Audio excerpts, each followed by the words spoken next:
Gabriel Sunga-Bokono, président de l'association Cardinal Émile Bayenda en France. Cette association a été créée en 1993 à Paris et son objet, c'est de promouvoir le nom du cardinal Émile Bayenda à travers les œuvres sociales, éducation, santé et bien-être de population. Et chaque année, au mois de mars et avril, nous célébrons la mémoire du cardinal par une messe d'action de grâce à Paris. Et aujourd'hui, à l'occasion donc de ce 38e anniversaire de sa mort, c'est donc la 21e année que nous célébrons cette messe. Et tout le monde est convié à cette messe. Alors, l'association est ouverte à tout le monde, Congolais comme étrangers. L'essentiel pour nous, c'est de s'engager, de venir avec sa foi, ses valeurs, son carnet d'adresse, parce qu'on en a besoin pour les actions que nous devons mener, puisque l'association ne perçoit pas de subventions. Donc c'est nous-mêmes qui faisons, qui investissons, mais aussi avec l'aide de nos amis. Actuellement, nous avons 5 grands projets. La construction d'un lycée qui portera le nom du cardinal Émile Bayenda, le financement pour un centre de dialyse à Brazzaville. Nous avons en projet la production d'un CD de musique sacrée pour rendre hommage à notre cardinal Émile Bayenda. Pour nous joindre, il suffit seulement de nous appeler au 06 62 93 44 84. Bonjour, je suis Madame Gangaléa Nicole. Je suis dans l'association et je suis infirmière anesthésiste. On a besoin du monde dans notre association. Je suis chargée de l'organisation. On a besoin beaucoup de femmes parce qu'il y a plus d'hommes, mais on a besoin beaucoup de femmes et beaucoup de monde. Que vous veniez pour nous accompagner dans l'éducation, dans la santé, dans la culture aussi. On avait beaucoup. Si vous pouvez venir, ce serait gentil. Merci beaucoup.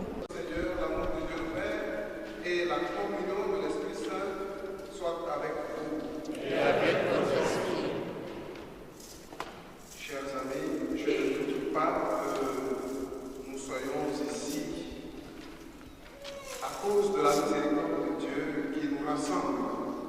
C'est cela d'abord, car justement nous sommes au deuxième dimanche anticipé de la miséricorde décrétée par le pape précédent pour que nous puissions trouver notre source rien qu'en Jésus, notre Sauveur, qui est miséricordieux. Que nous sachions pardonner pour revenir à lui, pour découvrir la source de nos vies, pour découvrir notre origine. Comme cela a été dit, nous sommes là aussi pour rendre hommage à Émile Bayenda et à l'Église. Quand on parle de l'hommage, certains dire prier pour que la personne repose en paix ou encore prier que nous aussi nous puissions passer par ce chemin-là, ce chemin vivant, que nous puissions être des hommes d'imitation. C'est cela qui nous ressemble. Ensemble, nous voulons écouter ce beau témoignage que notre frère nous apporte et nous allons nous asseoir avant de commencer la pénitentielle.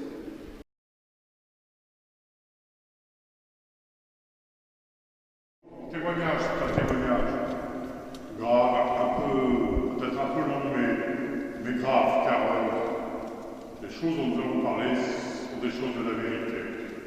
Je voulais vous dire simplement qu'un de nos grands saints nous disait, et c'est Saint Augustin, les morts ne sont pas visibles, mais les morts ne sont pas absents. Là, nous sommes en Christ ressuscité. Non, je ne sais plus quel évangile il est dit. Quand vous serez deux en mon nom, je serai là au milieu de vous. Et même si nous ne sommes pas très nombreux, nous sommes plus que deux, et soyons bien sûrs que le Christ est là au milieu de nous. Je vais vous apporter un témoignage car comme vous, bien que je sois blanc, j'ai grandi dans le bassin du Congo et mon cœur d'enfant et ma foi est nourri comme la vôtre de ce pays, notre pays lointain, mais le pays qui est dans notre cœur. Et pour que peut-être vous me compreniez mieux, je vais dire quelque chose de pas très catholique, mais tant pis, je prends le risque. Voyez-vous, le saint qui m'a réveillé, que nous portons aussi, qui est là, soyez-en sûrs avec nous, avec le Christ, avec Émile Galletta, ayez cette certitude au cœur. On ne les voit pas, mais ils ne sont pas absents, ils sont là présents avec nous. Eh bien, ce saint qui est dans mon cœur, ce grand saint africain, oui, je le dis, j'ose le dire, c'est Simon Kibangu. Simon Kibangu, c'est un peu le premier Mandela. Oh, on a dit beaucoup de choses après sur lui, mais moi je connais bien l'histoire de Simon Kibangu, cet homme touché par le Christ, qui avait été formé par une mission baptiste, qui était catéchiste, qui avait le don de soignant, ce don l'a amené à être jugé, parce que beaucoup de gens se retrouvaient autour de lui. Et puis, après avoir été jugé, il a été condamné à mort. Et puis, grâce à Dieu, le roi Albert de Belgique a commué cette peine de mort en détention criminelle à perpétuité. Et Simon Kibangu a vécu prisonnier jusqu'en 1950, de 1920 à 1950. Et Simon Kibangu est né l'année de la naissance. Et je porte ce grand saint africain dans mon cœur, même s'il n'était pas de mon église, même s'il était d'église baptiste. Je voulais vous dire ça, je veux dire ce qui me rejoint, ce qui m'amène ici aussi. Bien sûr, Émile Galletta, dont nous connaissons bien l'histoire parce qu'elle est catholique, parce qu'elle est récente, parce qu'elle est française, mais je voulais aussi dire ici et rendre hommage à tous les saints martyrs dont on ne parle jamais, nos saints du Congo, j'allais dire des Congos. J'entre dans mon histoire pour démêler les chevaux de l'histoire compliquée qui éclaire la mémoire du cardinal Émile Galletta, qui est aujourd'hui oublié du monde entier. Le monde entier oublie le cardinal Galletta. Combien sommes-nous aujourd'hui là, dans cette église? Pas nombreux. Donc oublié du monde entier, sauf par nous les enfants du Congo. Il faut retenir deux dates importantes. Première date complètement oubliée, mais fondamentale. Elle est au cœur de la tragédie du Congo-Brazzaville. C'est le 1er janvier 1977. Retenez bien cette date. 1er janvier 1977. Ce jour-là, le gouvernement du Congo, qui est communiste de la République populaire du Congo, les jeunes peut-être ont oublié, mais nous, les vieux, je me souviens. Ce jour-là, la République populaire du Congo reconnaît le Vatican. Seul le président Mariano Guabi pouvait poser cet acte de reconnaissance du Vatican, de l'État du Vatican. Donc cet acte est capital. Mariano Guabi paiera de son sang cette reconnaissance. Ça, il faut bien se souvenir de ça. Parce que la deuxième date, dont nous nous souvenons peut-être plus, et donc la date du 1er janvier est une date éminemment politique, on est bien d'accord, mais la deuxième date, elle est profondément mystique. C'est le 22 mars 1977, soit 2 mois et demi après la reconnaissance par le Congo-Brazzaville de l'État du Vatican. C'est le 22 mars 1977, le jour où l'on trouva le cardinal mort, le cardinal Émile Galletta.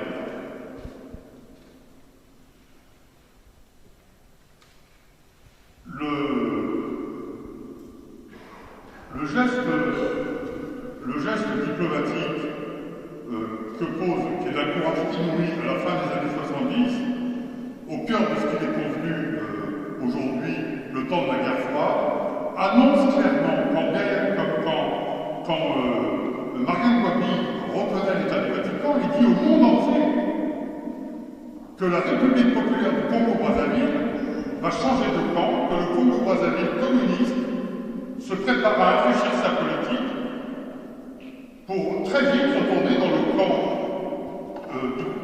camp occidental, c'est-à-dire celui de Rome, celui de Paris, celui de Bruxelles, celui de Washington. Ah, bien sûr, ça ne plaît pas à Moscou. Nous sommes en 1977, au cœur de la guerre froide. Donc, que se passe-t-il? Assurer le soutien de Moscou. Le 18 mars 1977, des militaires congolais s'emparent de Marianne Wabi, gravement blessés par les militaires congolais. Marianne Wabi, lors de sa capture, Marianne Wabi sera ramenée à sa résidence où il sera achevé par sa garde cubaine.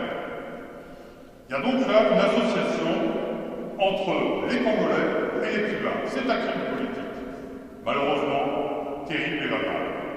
Mais c'est un crime politique. Et ce crime-là, eh bien, c'est Wabi qui paye la reconnaissance du Vatican. Que se passe-t-il le 22 mars 1977, 2 mois et demi après cette reconnaissance du Vatican? Brazzaville apprend la mort du cardinal Émile Gayenda. Écoutons le témoignage de l'abbé Louis Badilla. Je cite l'abbé Louis Badilla. Une Land Rover avec 2 hommes armés à bord va s'emparer à l'archevêché de Brazzaville du cardinal. Nous pensions qu'il s'agissait d'une rencontre avec les autorités militaires. Toute la nuit, dans une ville sous couvre-feu, nous avons attendu et espéré. À 3 heures du matin est tombée la nouvelle d'une transperçante douleur.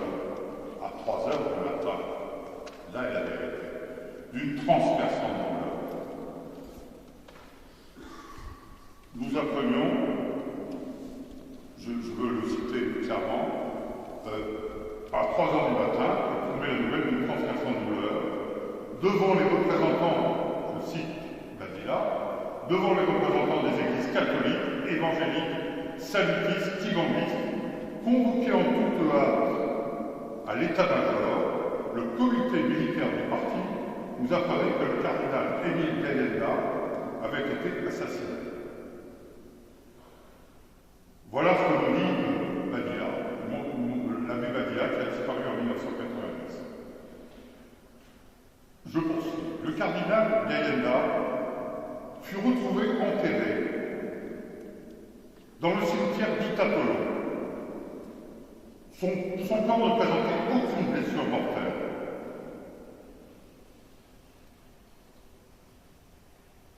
Aucune blessure de balle, notamment, comme on a pu le dire dans les différents procès. L'un de ses bras figés était figé au-dessus de sa tête. Cette position, l'absence de traces de blessures mortelles, indiquait clairement qu'il avait été enterré vivant. À la morgue de Brazzaville, où il fut transporté ce jour-là, la raideur cadavérique de son bras, dans cette position insolite, dans ce réflexe de défense, ultime, impressionna tout le monde. Revenons en arrière pour comprendre le film. Émile Gayenda a été créé cardinal, on dit créé cardinal, par le pape Paul VI le 5 mars 1973. C'est dans la prière et le secret de son cœur que le vicaire du Christ, le pape, crée les cardinaux. Au-delà de la dimension mystique que comporte le choix d'un cardinal, le pape se doit de prendre en compte de subtils équilibres géopolitiques.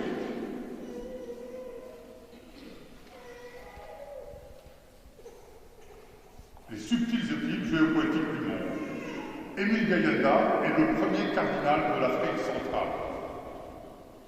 Très clairement, cela signifie que le pape et derrière lui toute l'Église catholique et plus encore tous les dirigeants chrétiens du monde occidental envoient Émile Biayenda en première ligne pour mener ce combat contre le communisme en Afrique.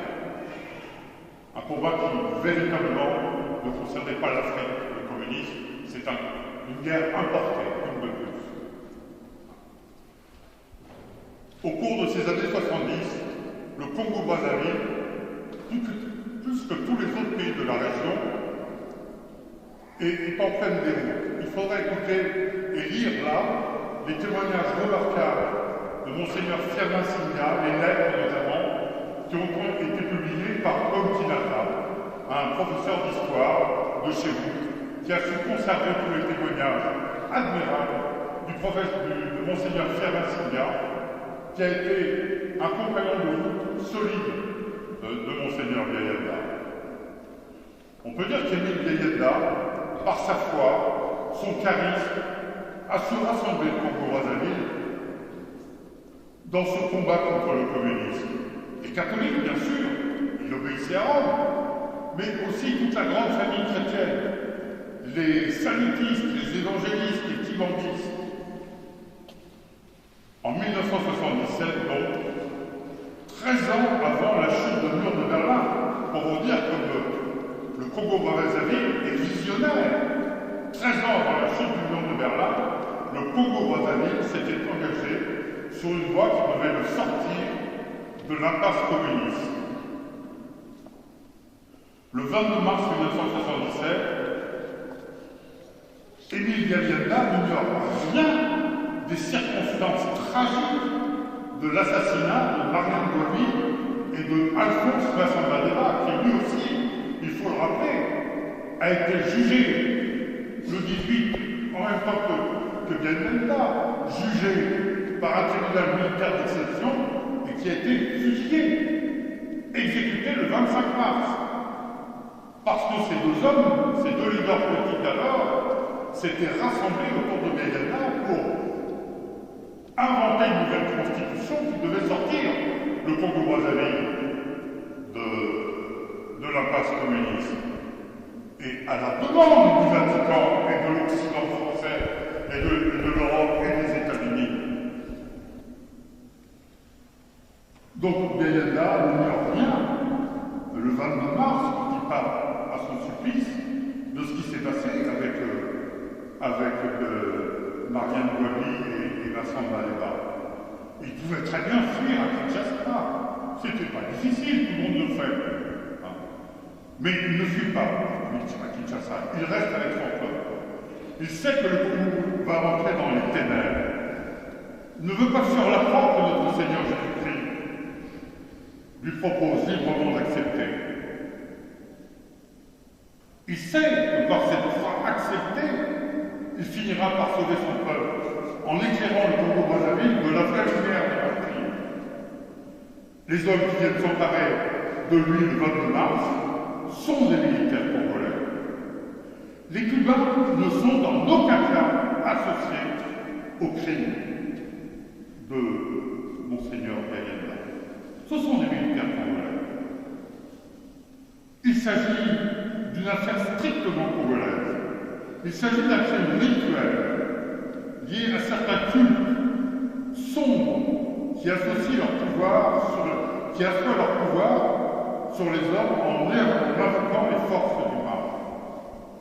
Ces forces de la mort agissent la nuit, et c'est bien dans l'effroi de la nuit du 22 mars 1977 que le cardinal Émile Biayenda connut son martyre. Après les coups de l'année 77, de nombreux procès ont lieu à Brazzaville. 12 hommes furent condamnés à mort, notamment pour les crimes de Marianne Gouabi, de Massamba-Deba et du cardinal Biayenda. C'est le père Michel Thiriez, bien connu à Brazzaville, prêtre fidei donum du diocèse de Lille, qui assista les 12 condamnés au poteau d'exécution. Le père Michel Thiriez a dit aux prêtres spiritains, ces 12 hommes étaient innocents.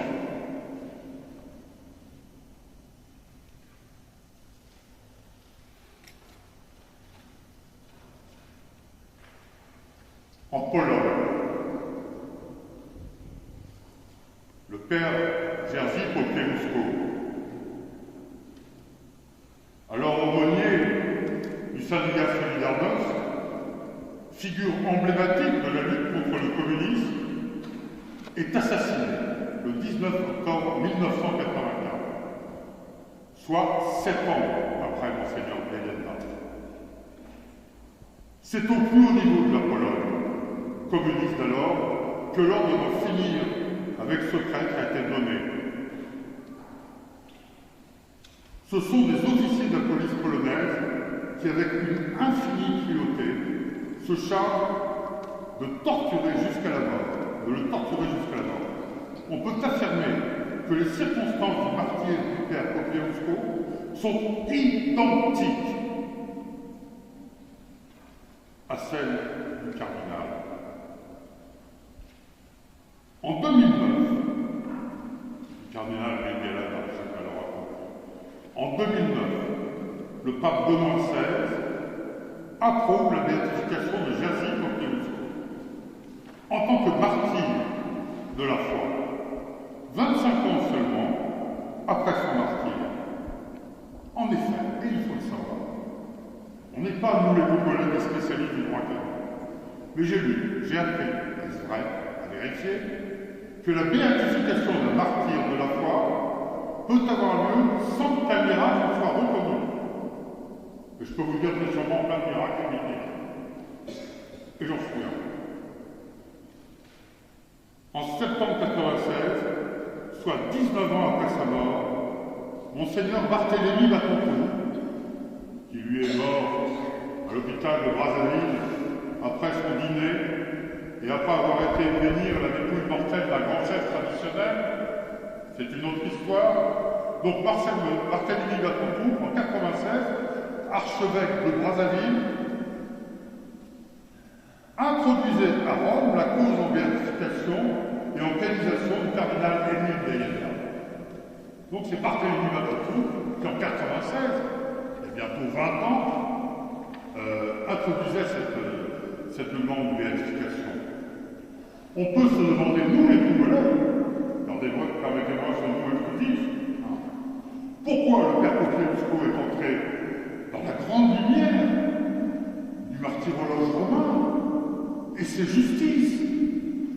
Oui, c'est justice que ce saint martyr soit rentré dans la grande lumière du martyrologe romain, alors que chaque année, le souvenir du lumineux Bielienda semble s'effacer de plus en plus des mémoires et entrer dans l'oubli.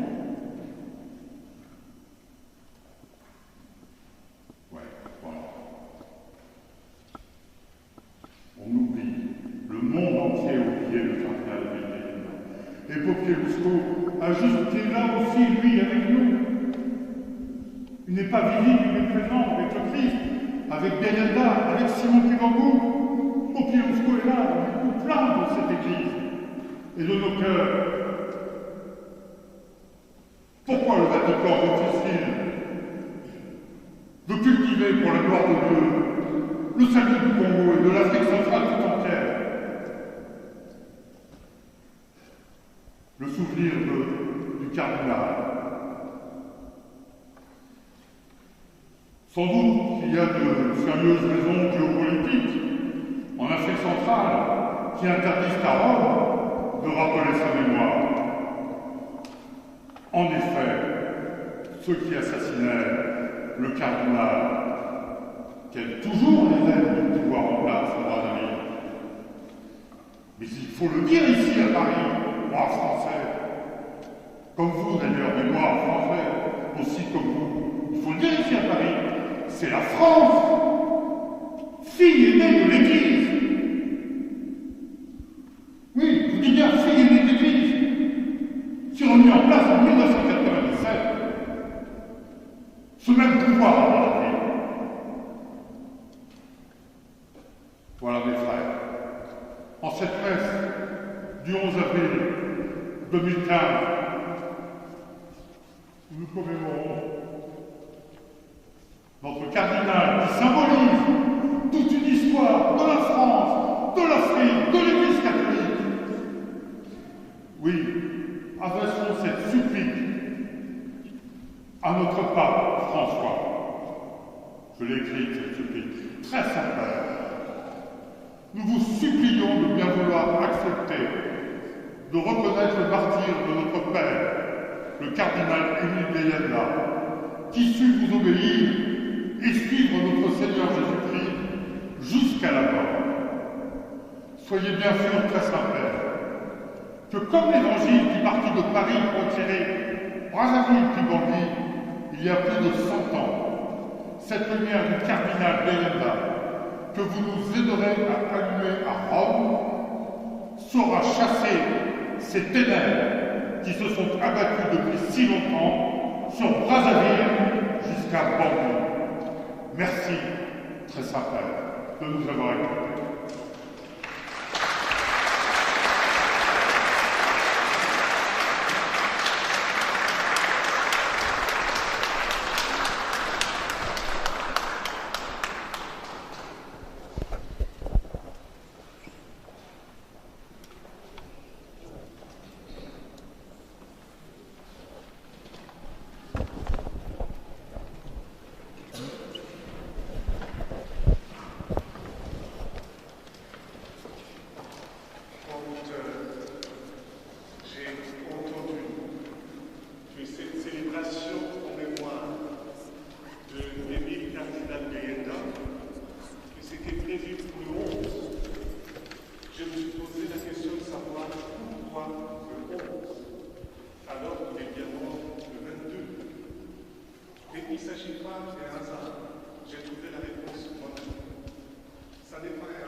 Combien de fois la dignité humaine est-elle en fait piétinée? Dans un monde où on parle beaucoup d'argent, il semble que l'argent est étroit. Chers frères et sœurs, nous vivons dans un monde où c'est l'argent qui commande. Nous vivons dans un monde, dans une culture où règne le fétichisme de l'argent. Mais prenons garde à ce pouvoir que l'argent peut avoir sur nous et à la corruption qu'il entraîne. Le pape François, dans le petit livret du carême de cette année 2015, faisons plutôt nous cette parole de Christ dans Jean 15, verset 12-13. Mon commandement le voici. Aimez-vous les uns les autres comme je vous aime. Il n'y a pas de plus grand amour que de donner sa vie pour ceux qu'on aime. C'est la vie du cardinal, notre exemple. Veuillez vous asseoir. Nous allons écouter